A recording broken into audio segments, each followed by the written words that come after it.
बिस्मिल्लाहिर्रहमानिर्रहीम। अस्सलाम वालेकुम। आपका दोस्त सलमान हैदर। दुआ है परवरदिगार से कि उसने आपको और आपके अहले खाना को अपनी हिफ्ज़ व अमान में रखा। वो पूरा थंबनेल आपके सामने जस्टिफाई करूंगा, लेकिन सबसे पहले आपको ये खबर दे दूं, बल्कि ब्रेकिंग न्यूज मैं सुबह सुबह दे दूं कि मुस्लिम लीग नून की तरफ से ऑफिशियली विद इन पार्टी कह दिया गया है कि अब आपने वो नाम नहीं लेने जो एक टीजर की शक्ल में सहाफियों के जरिए लंदन से निकलवाए गए थे। यानी अब कोई भी शख्स मुस्लिम लीग नून का रहनुमा मियां मोहम्मद नवाज शरीफ साहब की तरफ से और शहबाज शरीफ साहब की तरफ से यह ऑर्डर प्लेस हुआ जी। कोई भी शख्स चाहे कोई भी हो, किसी भी ओहदे पर हो, इवन मरियम नवाज साहबा भी, वो अब ना जनरल बाजवा साहब का नाम लेंगे, ना ही वो अब जनरल फैज साहब का नाम लेंगी, और इवन जजेस के नाम के हवाले से जैसे एजाजुल हसन जो अपकमिंग चीफ जस्टिस है, जो हाजिर सर्विस है, उनका भी नाम नहीं लिया जाएगा। सिर्फ इतना कहने की इजाजत होगी कि माजी में हमारे साथ ये हुआ, 2017 में हमारे साथ ये हुआ, 2013 में हमारे ये काम करने में प्रॉब्लम हुई। अब किसी किस्म का नाम नहीं लेना। इस अंडरस्टैंडिंग के साथ नवाज शरीफ साहब के आने की राह हमवार हुई है। चाहे इसके कि मौलाना फजलुर रहमान साहब भी रात को ये कह रहे थे कि उम्मीद करते हैं कि अब वो आ जाएंगे, तो इतनी अंडरस्टैंडिंग हुई है, लेकिन अभी भी कुछ श्योरिटीज बाकी हैं। और बहरहाल यहां तक कह दिए गए हैं, क्योंकि इसके वाज़ेह इशारे दो थे। पहला, जावेद लतीफ़ साहब जो कैटेगोरिकली क्लियर जो लाइन लेते हैं ना, वो मियां मोहम्मद नवाज शरीफ साहब और मरियम नवाज साहबा की लेते हैं। इवन शहबाज शरीफ साहब ने भी अपनी काबीना में उनको वजीर तो बनाया था, इनको कोई पोर्टफोलियो नहीं दिया था, और शहबाज शरीफ साहब भी जावेद लतीफ़ साहब को इतना उम्दा पसंद नहीं करते। जब जावेद लतीफ़ ने यह बात कह दी कि अगर इदारे एहतसाब नहीं चाहते तो कोई बात नहीं है, तो इस बात का इशारा मिल गया। उसके बाद पाकिस्तान वापसी से पहले इसहाक डार साहब ने एमन फील्ड में नवाज शरीफ साहब के दफ्तर के बाहर सीढ़ियों के पास जब गुफ्तगू की तो उन्होंने कहा हमने ये मामला अल्लाह के ऊपर छोड़ दिया। और अब मैं आपको कन्फर्म कर रहा हूँ जी, बाकायदा आप मुस्तकबिल में कहीं भी नहीं सुनेंगे। और अब ये सिर्फ और सिर्फ मुल्क की मईशत, इकॉनमी और ये वाले बयानिए के साथ चलेंगे। तो वो जो बयानिया वाला मामला है ना, वो तो हो गया दबड़दोस।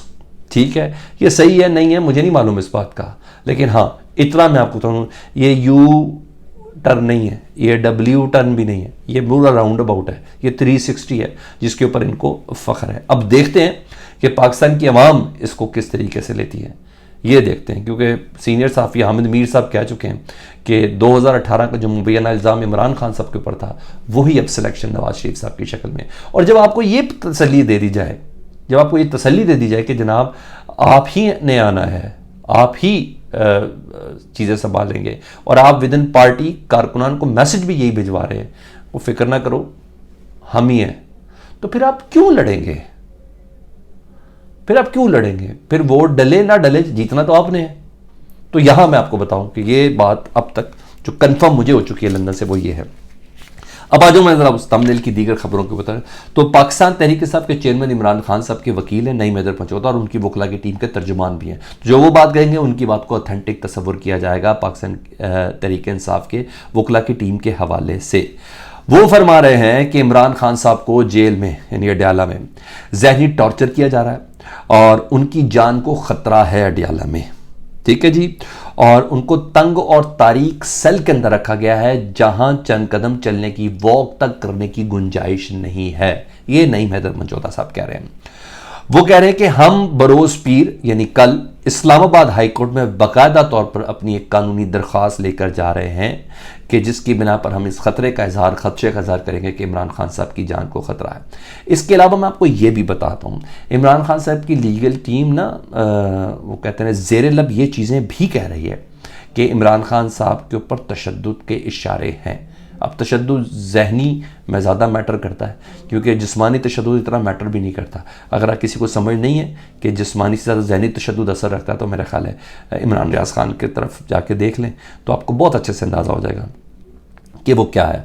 तो ये ज़्यादा ख़तरनाक होता है। नईम हैदर मज़ीद कहते हैं कि हम खुल के बात भी नहीं कर सकते। एक प्रिविलेज होता है ना जो वकील है और उसके मौक्किल के दरमियान गुफ्तगू करने का।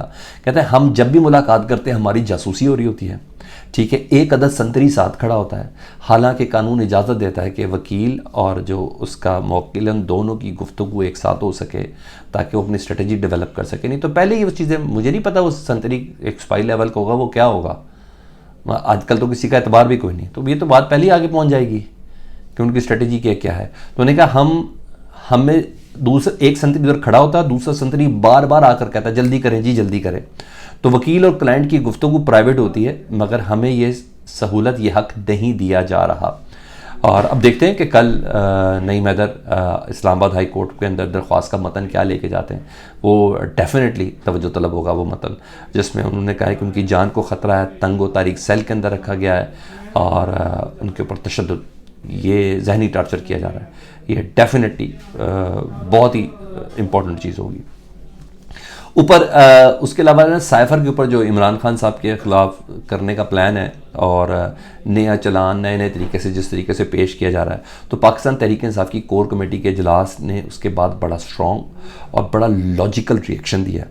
मैं उसको ज़रा आपके सामने रखना चाहता हूँ। पाकिस्तान तहरीक इंसाफ कहती है कि वफाकी काबीना ने अपने इख्तियारात के तहत उस वक्त वो जो साइफर था उसको डी क्लासीफाइड करने के अहकाम दिए, उसको डी क्लासीफाइड किया, जिसके बाद ऑफिशियल सीक्रेट एक्ट जो इमरान खान साहब के ऊपर लगा है वो लागू ही नहीं होता है।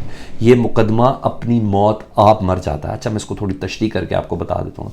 डी क्लासीफाइड करने से मुराद क्या है जी? डी क्लासीफाइड करने से मुराद है कि ऑफिशियल सीक्रेट एक्ट के तहत किसके ऊपर लगता है। साइफर की एक सर्टन लैंग्वेज होती है कोड वर्ड्स पे, ठीक है जी, और वो अगर दुश्मन को मिल जाए तो डेफिनेटली वो बहुत सी चीज़ें डिकोड भी कर सकता है, बहुत सी चीज़ों को उसको पता, उससे नुकसान हो सकता है। मगर असल हालत में वो हो तो असल हालत में तो ये बात हुई नहीं, इसको बाकायदा काबीना के इजलास के तहत हुआ है। तो इसलिए उसकी पूरी ट्रांसलेट करके काबीना के सामने उसकी कॉपी इमरान खान सामने काबीना के सामने पेश की इजाज़त के बाद उस गुफ्तगू की ट्रांसलेशन को बाद सुप्रीम कोर्ट के अंदर उसकी गुफ्तगू का मतन भेजा।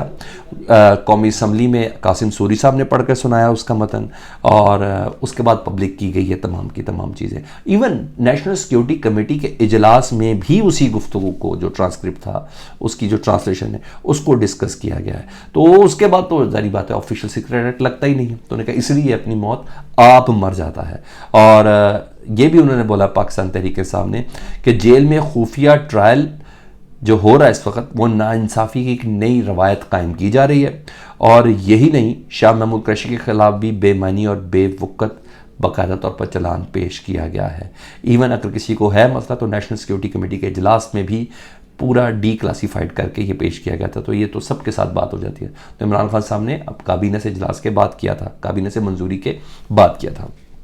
यहाँ तो उन्होंने बड़ा सॉलिड किस्म का, बड़ा लॉजिक किस्म का रिएक्शन दिया पाकिस्तान तहरीक के सामने। उधर और इसका हमें भी पता है और बनाने वालों को भी पता है कि इसमें कुछ भी नहीं है, ठीक है, नहीं तो ये खुफिया ट्रायल ही ना हो रहा था। उधर 9 मई वाक़यात में ना मज़ीद 3 मुकदमात में चालान की तैयारी शुरू कर दी गई है जी, और उनमें इमरान खान को मरकज़ी मुल्ज़िम करार दिया गया। और ये ख़बर बाकायदा तौर पर मीडिया को दी गई है कि इसमें बगावत की दफ़ात शामिल की गई हैं, और इसमें मुराद सईद, फ़ारूक हबीब, मियाँ असलम इकबाल, अंदलीब अब्बास, अली अमीन गंडापुर को इश्तिहारी करार दिया गया है। यानी पहले 9 मुकदमात, अब 3 मुकदमात में चालान बना दिया है। और वजह ये सिर्फ ये है कि भाई किसी ना किसी मुकदमे में तो इमरान खान सबको फंसाना ही है ना, तो कोई ना कोई ऐसी चीज़ हो। तो इसलिए एक के बाद एक बैकअप प्लान बना रहे हैं कि इमरान खान की शक्ल नज़र ना आए इलेक्शन की किसी कैंपेन में। नहीं तो मौलाना फजल रहमान ये ना कहते हों कि भाई इलेक्शन हो या ना हो इमरान खान नहीं है। तो जो चीज़ें तसल्लियाँ तशफ़ियाँ दी गई हैं उन्हीं तसल्लियों तशफ़ियों पे मौलाना फजल रहमान भी सुकून से बैठे हुए हैं, उन्हीं तसल्लियों तशफ़ियों पे मियाँ मोहम्मद नवाज शरीफ साहब भी पाकिस्तान आने की तैयारियों में। क्योंकि लेवल प्लेइंग फील्ड में जो मुझे अंडरस्टैंडिंग है पाकिस्तान में, उसमें ओपोनेंट होता ही नहीं है, यानी मुखालिफ है ही नहीं। तो फिर खेलें खुल के। फीडबैक से मुतल्लिक़ ज़रूर आगाह कीजिएगा। अपना बहुत ख्याल रखें। अल्लाहुम्मा सल्ली अला मुहम्मदिन व आले मुहम्मद।